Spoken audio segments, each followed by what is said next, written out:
Bonjour à tous, bienvenue si vous nous rejoignez. À la une de ce journal, une veillée aux bougies ce soir à Calais en mémoire des 27 personnes mortes noyées en tentant de traverser la Manche. La France va encore renforcer les contrôles mais refuse une nouvelle fois la proposition des Britanniques d'envoyer des troupes patrouiller sur les côtes françaises. La campagne de rappel vaccinal en France s'est élargie à tous les adultes en raison d'une 5e vague du virus très virulente. Pour cette raison, le Maroc a aussi annoncé la suspension de tous ses vols avec la France. Mais alors qu'elle devait prendre effet cette suspension ce vendredi, Rabat laisse finalement 48 heures de plus aux Français pour rentrer. Nous serons en direct dans ce journal avec notre correspondant à Casablanca.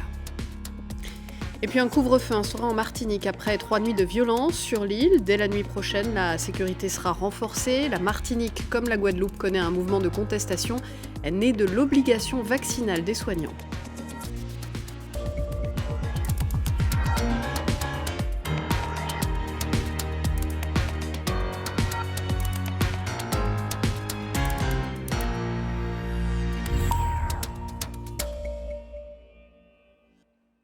Le radeau des 27 personnes mortes noyées au large de Calais ce mercredi s'est dégonflé en mer, selon les premiers éléments de l'enquête.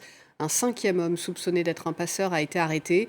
2 survivants sont hospitalisés en état d'hypothermie. Ce jeudi soir à Calais s'est tenue une veillée en mémoire des victimes de ce naufrage et des autres. Un reportage sur place de Jonathan Walsh et Mohamed Farhat, récit d'Ashreen Verdian. Quelques 200 personnes rassemblées pour une minute de silence et une cérémonie d'hommage aux 27 migrants décédés dans le naufrage de mercredi. L'occasion aussi de dénoncer les conditions de vie des candidats à l'exil présents à Calais.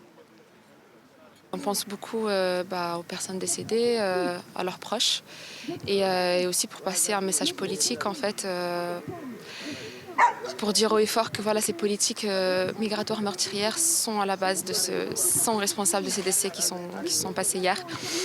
Et voilà, nous on est témoins ici tous les jours de ce traitement dégradant et inhumain ici à Calais. Le drame de mercredi, d'une ampleur inédite dans la Manche, n'a pas dissuadé des dizaines d'autres personnes à tenter la traversée la nuit dernière. Contraintes de rebrousser chemin, elles ont été retrouvées transies de froid devant la gare de Calais. Pour le moment, le vague n'est pas bon. J'essaie de partir encore, j'essaie de partir pour la deuxième fois et pour voir si c'est possible. On n'a pas peur de ça, on a vécu l'en-route plus que ça. Donc on voit que ici c'est très facile pour nous. Entre 1200 et 1500 migrants errent dans la région de Calais depuis près de 3 ans. En attendant de pouvoir payer leur traversée de la Manche à bord d'une embarcation, ils survivent dans des conditions insalubres. Une situation qui suscite l'indignation de nombreux habitants. Quand on voit tous ces malheureux qui sont en train de traîner derrière encore des quais, là, qui sont en train de dormir dehors, c'est pas logique de les laisser comme ça. Donc malheureusement, ce qui vient d'arriver, ça ne devrait plus arriver. Ici, il faut que la France fasse quelque chose. 17 hommes, 7 femmes et 3 adolescents sont morts lors du naufrage de mercredi. 5 hommes suspectés d'être des passeurs impliqués dans ce drame ont été arrêtés. Et la France a annoncé la mobilisation de réservistes pour surveiller les côtes et demander l'aide de ses voisins. La ministre britannique de l'Intérieur, Priti Patel, a une nouvelle fois proposé d'envoyer des troupes britanniques patrouiller sur les côtes françaises, offre toujours rejetée par Paris. Ce naufrage, en tout cas, il s'ajoute aux tensions déjà fortes entre la France et la Grande-Bretagne. Ashreen Verdian. Après le choc et l'émotion de part et d'autre de la Manche, place au volontarisme. Depuis Zagreb, où il était en déplacement, Emmanuel Macron a souhaité accélérer la lutte contre les gangs de passeurs et a proposé une réunion sur le sujet ce dimanche à Calais. Il nous faut une coopération européenne plus forte en la matière. Et je l'ai toujours dit, la France, en l'espèce, est un pays de transit. Nous nous battons contre ces réseaux de passeurs qui utilisent la détresse. La Grande-Bretagne est apparue sur la même longueur d'onde et a relancé sa proposition de patrouille commune franco-britannique sur le sol français pour empêcher les migrants d'embarquer dans une traversée périlleuse de la Manche. What happened yesterday was a dreadful shock. It was not a surprise, but it is also a reminder of how vulnerable people are put at peril when in the hands of criminal gangs. This is about addressing long-term pull factors, smashing the criminal gangs that treat human beings as cargo, and tackling supply chains. This requires a coordinated international effort. Une unité de façade, après que Paris et Londres se sont rejetés la responsabilité du drame et alors que leurs relations sont au plus bas. Déjà difficile dans un contexte post-Brexit où les tensions se sont accumulées sur la question de la pêche et du protocole nord-irlandais, elles se sont encore détériorées avec la crise dite des sous-marins. La question des traversées de la Manche par les migrants est en tout cas un sujet majeur pour les deux pays, notamment pour Paris à 6 mois de la présidentielle et alors que la France va assumer la présidence tournante de l'UE début 2022. Et toujours à propos d'immigration, cette fois à la frontière orientale de l'Union européenne, l'Irak a affrété 2 nouveaux vols de rapatriement pour ses citoyens coincés en Biélorussie. Plus de 600 personnes devraient y prendre place. Ces avions ont décollé ce jeudi soir de Bagdad, destination Minsk. Les précisions de notre envoyé spécial en Biélorussie, Gulliver Krag. Il y a 2 vols cette nuit et encore 2 vols prévus pour demain de Minsk à Bagdad, organisé par Iraqi Airways.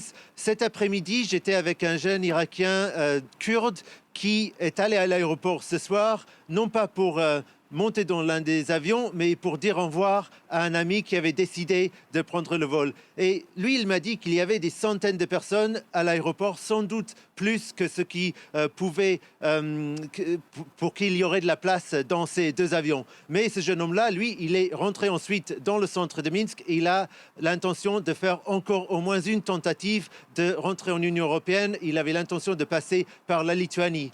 Dans un centre commercial, dans le centre de Minsk, c'est vraiment dominé par les jeunes migrants, surtout des Irakiens. Et ils ont tous des histoires de leur échec, des nuits passées dans le froid, dans la forêt, des traitements violents de la part des gardes frontières d'un pays ou de l'autre, et puis des refoulements et des échecs, souvent plusieurs fois. Mais ils ont aussi des histoires à raconter de succès qu'ils ont entendu de gens qu'ils avaient rencontrés ici, qui leur ont ensuite envoyé un message depuis l'Allemagne, ou juste sur qui ils ont lu sur les réseaux sociaux qu'ils étaient arrivés. Et c'est cela qui les pousse à rester et à continuer de tenter, malgré l'opportunité qu'ils ont maintenant de pouvoir entrer gratuitement en Irak. Du moins, pour les Irakiens, c'est le cas. Un accident dans une mine de charbon en Sibérie a fait au moins 52 morts. Parmi les victimes, 6 secouristes qui étaient partis à la recherche des disparus. 3 personnes, dont le directeur de la mine, ont été arrêtées, soupçonnées de manquement aux règles de sécurité. Selon les premiers éléments, de la poussière de charbon a pris feu dans un puits de ventilation de la mine. Une explosion de méthane se serait ensuite produite. Le Covid en France. Tout à l'heure, le ministre de la Santé a annoncé un renforcement des contrôles sanitaires aux frontières. On n'en sait pas plus pour l'instant. Les détails seront communiqués avant samedi. Un peu plus tôt dans la journée, le gouvernement a listé une série de mesures en réponse à la 5e vague de contamination qui commence à toucher le pays. Parmi elles, une campagne de rappel du vaccin pour tous les adultes. Désormais, le rappel vaccinal sera ouvert à tous les adultes âgés donc de 18 ans et plus, dès 5 mois après leur dernière injection. Ce qui veut dire qu'en pratique, cela concerne 25 millions de Français. 25 millions de Français, dont 6 millions ont déjà reçu leur rappel. Il reste donc 19 millions de Français à date qui deviennent éligibles pour le rappel de vaccination et que nous invitons donc à se faire vacciner dans les 2 prochains mois. Et dès l'annonce de l'élargissement de la campagne de rappel à tous les adultes, le site de prise de rendez-vous Doctolib a été submergé de demandes et a rapidement été hors service. Le ministre de la Santé a rassuré, le stock actuel de vaccins va permettre de procéder à l'ensemble de ces injections de rappel. Un effet immédiat dès l'annonce d'une dose de rappel à tous les adultes. Grosse affluence dans cette pharmacie en banlieue parisienne. Certains clients ont même reçu cet après-midi leur rappel de vaccination. J'avais plus de 5 mois depuis la 2e dose, donc je me suis dit dès que je suis éligible, j'y vais. Moi j'ai moins de 40 ans, donc il va falloir y passer. C'est ce qui va nous permettre de sortir de ça. Ici, depuis quelques jours, la demande pour la vaccination monte en flèche. On a, peut-être 200 appels par jour. On essaie de répondre à tout le monde. Et là, je peux même pas consulter combien j'ai de rendez-vous, il y en a trop. Grosse affluence aussi sur les sites de prise de rendez-vous. 30 minutes d'attente, parfois plus, pour accéder à cette plateforme de réservation et obtenir un créneau disponible. Depuis les annonces du ministre de la Santé, il y a 400 000 rendez-vous pour une 3e dose qui ont été pris. Et on s'attend à un pic de rendez-vous autour de 700 000, 800 000 dans les jours qui vont arriver. 6 millions de Français ont déjà reçu une dose de rappel. Et au lancement de la campagne samedi, 19 millions de personnes seront d'ores et déjà éligibles au rappel vaccinal. Pour y répondre, les centres qui avaient baissé de régime doivent s'organiser, comme ici, à 10 km de Paris. Voilà notre centre de vaccination, avec 8 lignes de vaccination en parallèle. 8 lignes à faire de nouveau fonctionner, non plus la moitié, mais toute la journée. Et pour cela, il faut des bras. Il va falloir retrouver des vacataires, retrouver des médecins, faire appel à peut-être à des étudiants. On a eu beaucoup d'étudiants, effectivement des étudiants en médecine qui ont travaillé à ce moment-là. Ils seront certainement encore volontaires. En plus des médecins, infirmiers, kinés, pharmaciens, plus de 1100 centres sont ouverts en France pour se faire vacciner. En Martinique, les autorités instaurent un couvre-feu nocturne de 19h à 5h du matin pour une durée indéterminée jusqu'au retour au calme.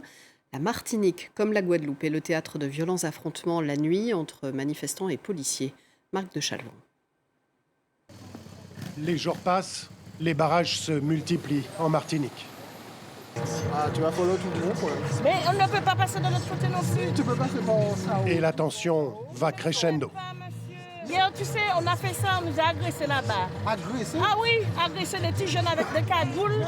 Ah oui, agressés, on avait vraiment peur la nuit. Hier soir, justement, la situation a dégénéré avec de multiples incendies à plusieurs endroits dans l'île. Sur cette vidéo amateur, on voit un groupe de jeunes piller une boutique de téléphonie mobile dans ce centre commercial. Ce matin, les pompiers sont toujours à pied d'œuvre pour éteindre les dernières flammes. Le centre commercial est ravagé. Les pompiers ont eu beaucoup de mal à accéder au site. Forcément, tant que les sites ne sont pas sécurisés, nous n'intervenons pas. Ce qui a des impacts et des conséquences qui peuvent être relativement importants pour les personnes qui sont concernées par ce sinistre. Après avoir décidé de lever les barrages en début de semaine, les syndicats ont décidé de les rétablir sous la pression de leur base, le temps de négocier avec l'État. Mais quelle que soit l'issue de ces tractations, pas sûr que sur le terrain, les nombreux barrages sauvages soient dégagés de sitôt. Nous, on connaît ça. Cette année, ça ne passera pas. Non, ça ne passera pas comme ça. En disant, nous sommes un pays français, département, liberté, égalité.